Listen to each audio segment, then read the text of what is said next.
Hello and welcome to a really quick video about how to crush the open, essentially how to make the most of the open this year. So many athletes, they kind of take what they're given with their mindset and they kind of get stuck in the same mentality for years. So what I wanted to do with this video is give a really quick insight into how you can start training your mindset actively and intentionally right now, without getting in your own way, and with a simple, effective method in less than 10 minutes a day. So it's super simple, super effective. Let me just make sure I've got nothing incriminating on the back of my screen, which is all good. Not that there would be, of course. But let me bring this up. I shall start sharing my screen when I figure out technology and maximize this. Here we go. So 10-minute routine, basically, to crushing the open. Let me make myself a little bit bigger. And there we go. So move myself down here as well. So 10-minute routine.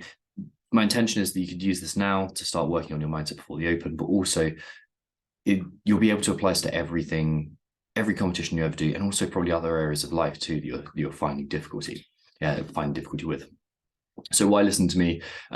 Essentially, I've been a mindset coach to thousands of CrossFit athletes, literally thousands, for the last 8 years. I founded Mindset Rx'd, which is a coaching service for athletes. There's me doing it clean, which is always nice, and former Raw Marines Commander too, which has really upset me that I forgot to capitalize that M on there, which is basically kind of elite-ish British Armed Forces. Why listen to me? I've trained everyone from elite CrossFit Games athletes who have podiumed at the CrossFit Games, to regular gym goers, and I'm especially good at helping those people who have a real life but yet want to go all in on training and maximize that, and especially those people who are finding their kind of lack of enjoyment now in CrossFit or training generally is affecting their enjoyment of it kind of as a whole, and it's bleeding into outside life. So that's what I'm very good at helping. And I've had my own huge journey with my mindset and mental health, going from very anxious and like a nervous kid essentially to someone who is now pretty confident. Like, I'm not a finished article by any means, but I'm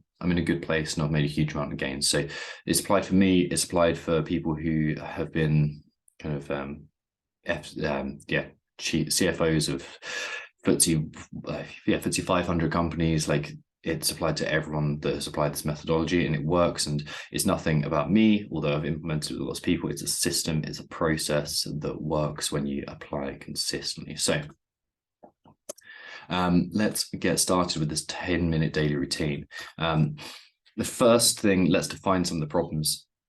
Too many athletes have this underlying belief of I'm not good enough, I'm never going to be good enough, I'm not blank enough, I'm not confident enough, not strong enough, not mentally tough enough, not flexible enough, not coordinated enough, not young enough, not something enough. And that is the belief that's holding them back, and it's really creating some struggles. This means that self-belief is zero in competition, zero in training, confidence is zero as well, and that's a real problem, and you may recognize that in yourself. Secondly, we're kind of resigning ourselves to failure. That's something I see time and time again. Like, oh, well, this isn't going to be a good workout because it features, I don't know, snatches. This isn't going to be a workout because it's a good workout for me because it's a long time domain. This isn't going to be a good workout for me because of this, because it's in a competition, because I'm tired, because like insert kind of excuse, but kind of logical reason to here. And that means that we just kind of give in and give up to mediocre performance. And then finally, we experience so many disappointing results, and we kind of just feel miserable about it. Like, we're constantly experiencing a disappointing result for us, and we know we can do better, but we feel like we're holding us back. So those are the three things that I've seen time and time again. They're the three things that are going to limit your performance as an athlete as a whole. There's other things, of course, but this is just focused on those three things. So this is broken down into two phases. One, pre each session between now and the open, and maybe quarterfinals, or maybe semi-finals, or maybe the games if you're at that level, and post. Pre-session, what you need to be doing is identifying what character skill is going to help you best as an athlete. And excuse the really like kind of tacky cliche image to the side here. It was the best I could do in short notice, and I'm not a graphic designer. Anyway, what you want to be doing before sessions is identifying what character skill is going to help you most. And there's two types of character skills that you can focus on. There's the light traits. So you can think about these as archetypically not biologically, but archetypically masculine, and or kind of your yang energy, if you're kind of aware of yin and yang and the roles of that. Or you can think about like dark traits, which are archetypically, again, feminine or yin. So light traits: aggression, assertiveness, discipline, force, focus, these kind of very kind of bright, energetic, kind of pushing yourself mentalities and character skills that you can apply.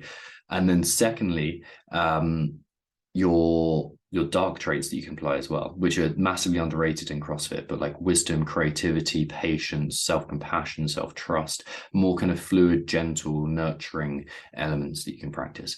And the way to exactly do this is identify one moment and one moment in time only when you're going to apply this to your training. What that looks like is you're going to say, okay, I'm going to practice, let's use focus. Actually, let's use mental toughness because it's one that everyone will get. I'm going to apply mental toughness in my first set of back squats, and I'm going to do this by really ensuring that, because it's a max effort set, going to my maximum effort and focusing on being as tough as possible. I'm going to practice this character skill. It's not going to be perfect, but I'm going to absolutely practice it.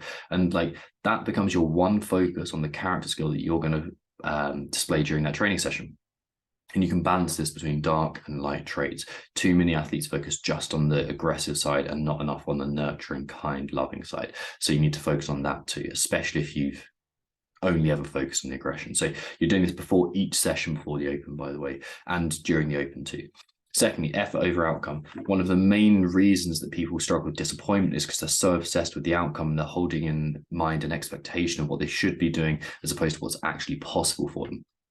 So identify one moment in time that's going to be your sticking point. Your sticking point is what's going to be hardest for you, and identify this before the workout, and write down, and this is true for the character skill as well, but write down the effort over outcome piece of like, this is how I'm going to focus solely on effort. So if you know that double unders is your biggest struggle, that's where you're going to focus just on the effort that you put in, and you're going to maximize your effort. You're going to go full in on your effort. And if you work hard and you work as hard as you possibly can, that is all that's in your control, and that will get you the best result possible. If you're just focusing on the outcome, you're going to be so distracted with disappointment of not being good enough that you will feel miserable about it. So focus on the outcome. And then when it comes to that point in the training session, focus on the effort, not the outcome.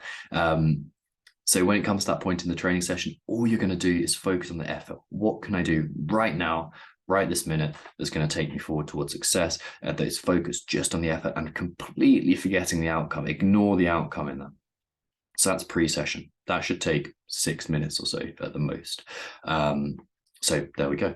Pre-session, figure out what character skill you need to display more of and train it intentionally, knowing that you're going to screw up, it's going to be difficult, but you're going to work towards it and try and aim at that. And then secondly, identify the sticking point, which is a phrase that I borrowed from Chris Hinshaw, and place your effort over the outcome there. And again, specificity is really useful here. You don't want to be too generic here. You want to give yourself the exact moment in time, so there's no doubt when you hit that moment in the workout and you go, yes, effort over outcome, or I'm going to practice patience. Like that's what you know was going to happen. So you've almost visualized success before you got there.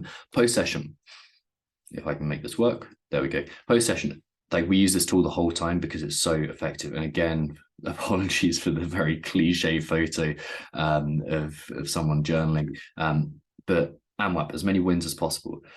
Spend at the end of the training session, immediately after, you want to be writing down everything that you did that took you forward toward the person and the athlete that you want to be. So write down all your process-based wins. So again, not outcome-based, but process-based. What did you actually do that took you forward towards success? So I worked really hard in my squats. I completed all of the reps and sets. I went unbroken on my wall balls. I really was kind and patient with myself on my ring muscle up development, whatever it is, process-based.